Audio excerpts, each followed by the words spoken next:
अशोक पांडे जी, आपके नामा राशि और हमारे दोस्त अशोक यादव जी कह रहे हैं कि मुख्यमंत्री जी और आपके प्रदेश अध्यक्ष ये लोग कार्यक्रम घोषित करें कांवड़ियों के पांव दबाने का। बोले हमारे राष्ट्रीय अध्यक्ष जी भी जाएंगे पांव दबाने। अब तो मामला कैड़ा हो गया, अब घोषित कर ही दो कार्यक्रम। जी हमारे यहाँ तो प्रधानमंत्री जी जाके मजदूरों का पैर दबाते हैं।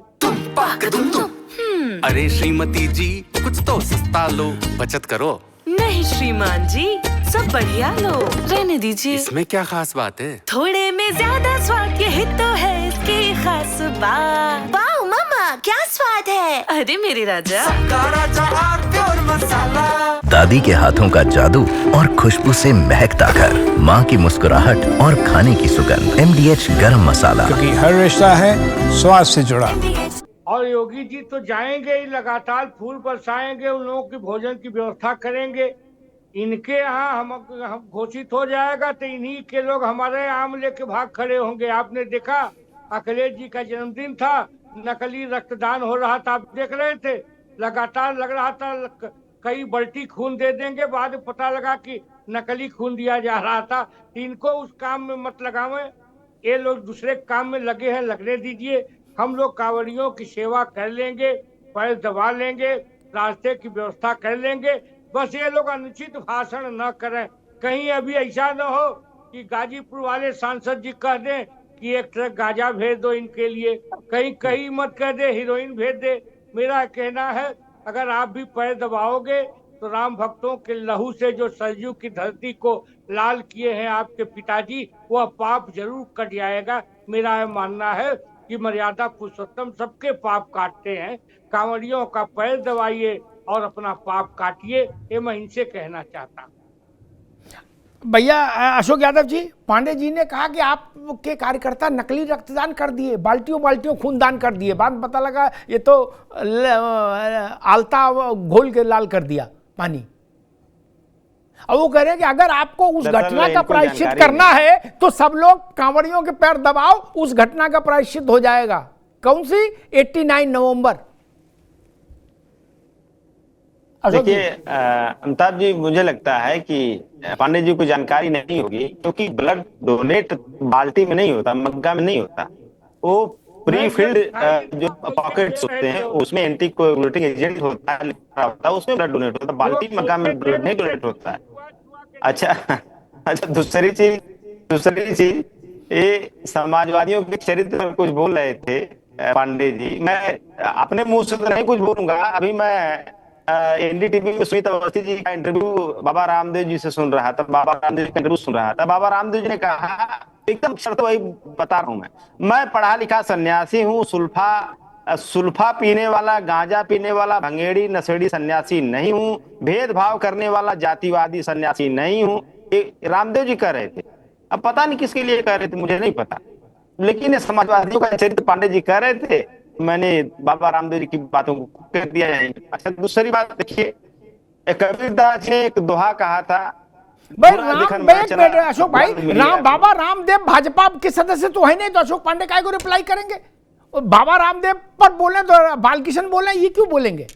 नहीं, ऐसा है। देखिए बाबा, अभी उन्होंने समाजवादियों के चरित्र में कुछ बोले पांडे जी, तो मैंने बाबा रामदेव जी का बयान कोट कर दिया। क्या बाबा अशोक यादव जी, क्या बाबा रामदेव ने भाजपा का नाम लेकर बोला ऐसा? तो अशोक पांडे रिप्लाई करें।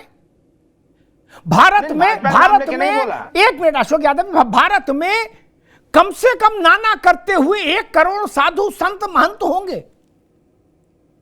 अलग अलग संप्रदायों में। किसको कहेंगे बाबा रामदेव?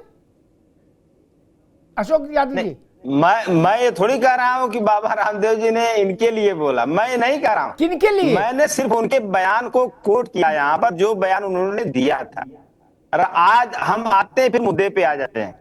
अब मुद्दे की बातें है कि आप चूंकि लगातार कांवड़ियों का और उसके संदर्भ में सारी बातें उठा रहे हैं, तो उसी संदर्भ में मैं एक दोहा बोला था कबीरदास जी का कि बुरा जो देखा न मैं चला, बुरा न मिलिया कोई, जो दिल खोजा आपने मुझसे बुरा न कोई। तो जब अपना दिल हम खोजते तो हम पता लगा कि हमसे बुरा कोई नहीं।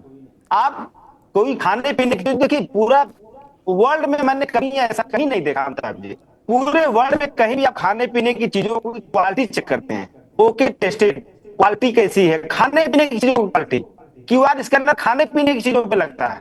यहाँ इंसानों की क्वालिटी चेक की जाएगी, हिंदू मुसलमान सिख ईसाई कौन सी जाति का, गजब है देश भैया। क्या नहीं अशोक यादव जी, एक मिनट अशोक भाई, एक मिनट खाने लूंगा। पीने की चेक ठीक, करनी है अशोक भाई एक मिनट लूंगा। कम से कम दुनिया में सब इसकी आलोचना करते, लेकिन मुझे समाजवादी पार्टी से इसकी आलोचना ने मुझे प्रशंसा की उम्मीद थी। आपको तो हर उस काम से खुशी होनी चाहिए जहां जात गोत्र मजहब इसकी लाउड स्पीकर पे ऐलान हो। आपकी सारी लड़ाई इसी पर रही, नहीं कौन जात हो इसी की तो लड़ाई है। मैं तो सोच रहा था आप लोग तारीफ करोगे क्या, और जात को खोलो, गोत्र खोलो, उपगोत्र खोलो, यादव से काम नहीं चलेगा। घोसी हो कि कमरिया हो ये भी उसमें डालो, क्या बोलते हैं मशीन में। नहीं, मैं तो ये उम्मीद कर रहा था अशोक भाई, आप लोगों की पूरी लड़ाई इस पर है। बिल्कुल अमिताभ जी, अगर आपका आदेश हो तो मैं भी कुछ जी। बोलूं। जी, देखिए इसीलिए हम लोग कहा। इसकी तारीफ करते, हम लोग इसकी तारीफ करते, लेकिन जो भाजपाई लोग वहां पे सबका चेक कर रहे हैं कि कौन किस जाति का पैंट उतरवा रहे हैं, उसका धर्म चेक कर रहे हैं, उसका नाम चेक कर रहे हैं, वही भाजपाई के कार्यकर्ता कम से कम वो 69,000 शिक्षक भर्ती करने में आरक्षण लूटने वाले अधिकारियों को जाति धर्म ढूंढ के बता दें, हम लोग उनके मुरीद हो जाएंगे। वही लोग माँ गंगा के धन लूटने वाले अधिकारियों को जाति धर्म मजहब बता दें, वही लोग भगवान राम की जमीनों पे लूट करने वाले अधिकारियों और नेताओं की जाति धर्म बता दें, वही लोग महाकुंभ में भगदड़ मचने पर हमारे श्रद्धालुओं की शवों को छुपाने वाले और शवों के साथ अमानवीयता करने वाले अधिकारियों ठीक, अशोक यादव जी अभी रुकना होगा, अशोक पांडे जी कुछ करें, मैं उनके पास चलूंगा। नहीं बताते जाति धर्म वहां पे। ठीक है अशोक यादव जी अभी रुकना होगा, पांडे जी के पास चलूंगा। लेकिन एक बात तो बिल्कुल साफ है, जब हम इस बात के लिए लड़े कि सरकारी रजिस्टर में खुल्लम खुल्ला जात लिखो और उस पर डबल मोहर मारो, क्या तो जात छुपाने की फिर लड़ाई में क्यों पड़ रहे हैं कि जात क्यों पूछी जा रही है? सब जगह जात, फिर तो सपा को ये आंदोलन करना चाहिए आर्य पांडे जी कि सब जगह जात पूछी जानी चाहिए। फिर क्यों नहीं जब आपकी लड़ाई उस पर है, आप अपने उससे हट रहे हो। आपको तो हर जगह जात का स्वागत करना चाहिए कि हर जगह जात पूछी जाए, धर्म पूछा जाए। यही तो आप चाह रहे थे कि जनगणना में हो। आपके नेता राहुल गांधी यही तो कह रहे थे कि भाई एक्सरे करेंगे, एमआरआई करेंगे, तो एक्सरे यहां भी हो जाए तो क्या बुरा। अशोक पांडे जी देखिए, डॉक्टर समाजवादी कहते हैं, डॉक्टर लोहिया कहते थे पूरा समाज हमारा परिवार है, यही कहते थे ना। ये कहते हैं पूरा परिवार हमारा समाज है। ये कैसे लोहियावादी? लोहिया जाति तोड़ो कहते थे, ये पीडीए लेके इटावा में ब्राह्मण यादव लड़ाने का प्रयास कर रहे थे। एक कहीं लोहियावादी नहीं है, ये परिवारवादी लोग हैं। ये जब पैसा रहता है तो बड़े भारी संगीत प्रेमी रहते हैं, और ये भारत के प्रदेश के पैसे से माधुरी दीक्षित का छम्मा देखने का काम करते हैं सैफई महोत्सव में, चाचा भतीजा साथ में।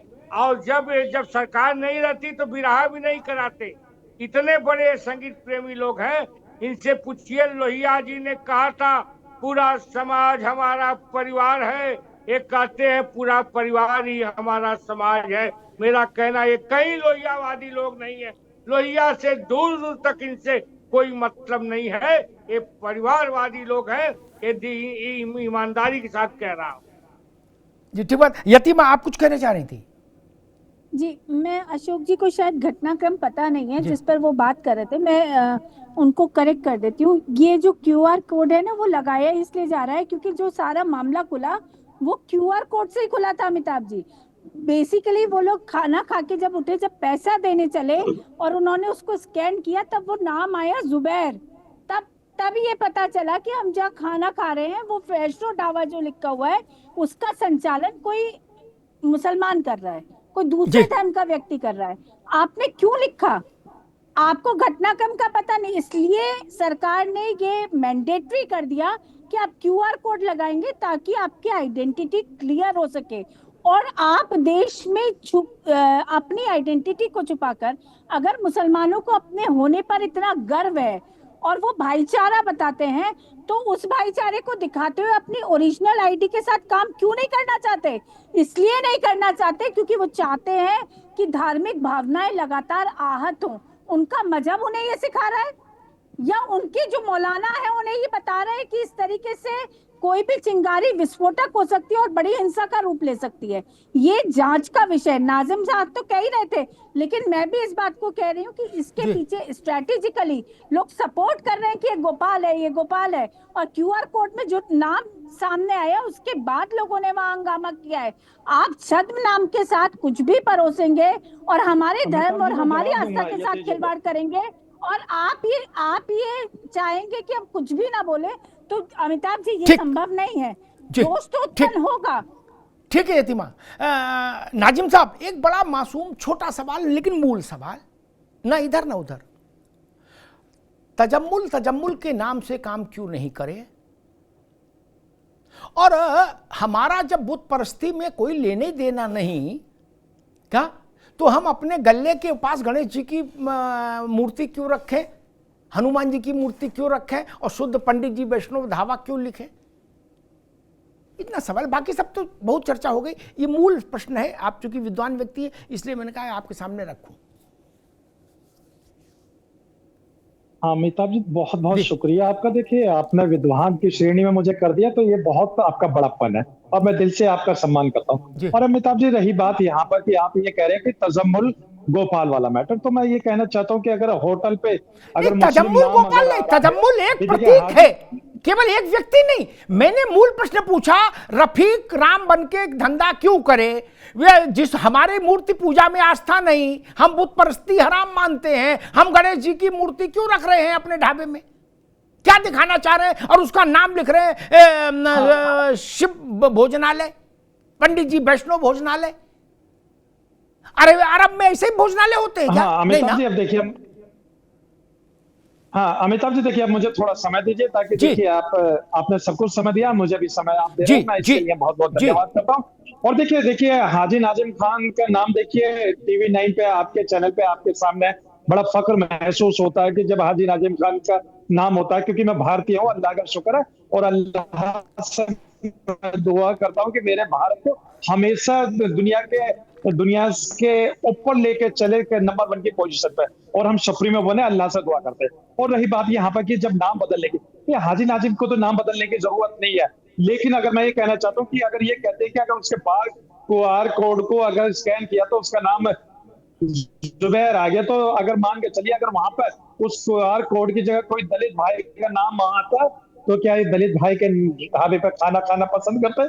क्योंकि दलित भाइयों के अगर घोड़े पे बैठकर बड़ी ऊंची जात वालों के घर के आगे से निकल जाते हैं। सुन लीजिए, ये देखिए लॉजिक सवाल का ये लॉजिक सवाल है। ये मैं तो ये कहता हूँ कि अगर दलित भाई अगर ऊंचे समाज के घर के आगे निकल जाए तो क्या होता है?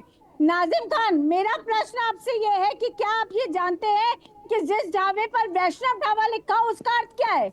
उसमें ग्राहक कैसे क्यों घुसेगा? अरे सुन लीजिए, आप जानते हैं। अरे यती जी, थोड़ा सा धैर्य रख लीजिए। यती जी, आप धैर्य रख लीजिए। देखिए, भारत के अंदर अगर कोई किसी के भी नाम से काम कर रहा है तो भाई अपनी आइडेंटिटी तो शो करेगा वो नहीं। लेकिन अगर आप ये करें कि वैष्णव ढाबा का जिक्र कर रहे हैं, अरे बहुत से नाम हम आपको ऐसा बता देंगे जिसके मालिक हिंदू हैं, और लेकिन नाम उनके मुस्लिम नहीं है। लेकिन वैष्णव ढाबे का अर्थ ये है कि यहाँ लहसुन प्याज का प्रयोग भी नहीं होता। और वहाँ अगर उसे ये पता चले कि इस ढाबे को चलाने वाला एक गैर मजहबी व्यक्ति है, गैर धर्म का व्यक्ति है, तो वो कैसे उस भोजन को स्वीकार करेगा? यती जी, अगर आप भारतीय अरे हाजी नाजिम खान, आप दूसरों की हाजी नाजिम का भारतीय होने से काम नहीं चलेगा। वैष्णव ढाबे का एक स्पेसिफिक अर्थ होता है। सनातन में वैष्णव भोजन का एक स्पेसिफिक अर्थ होता है। उस अर्थ को मानते हुए कोई ग्राहक उस होटल में घुसा। संविधान की भी बात कीजिए। गलत बात। क्या फूड संविधान की बात नहीं, संविधान हमें हमारी रास्ते में चलने की परमिशन देता है। संविधान ये नहीं कहता कि आप हमारे हाजी नाजिम साहब को भी, माँ यति चित्रानंद को भी, दोनों मेहमानों को रोकूंगा। अरे श्रीमती जी कुछ तो सस्ता लो, बचत करो। नहीं श्रीमान जी, सब बढ़िया लो, रहने दीजिए। इसमें क्या खास बात है? थोड़े में ज्यादा स्वाद, यही तो है इसकी खास बात। वाह मामा, क्या स्वाद है। अरे मेरे राजा, दादी के हाथों का जादू और खुशबू से महकता घर, माँ की मुस्कुराहट और खाने की सुगंध। MDH गरम मसाला, क्योंकि हर रिश्ता है स्वाद से जुड़ा।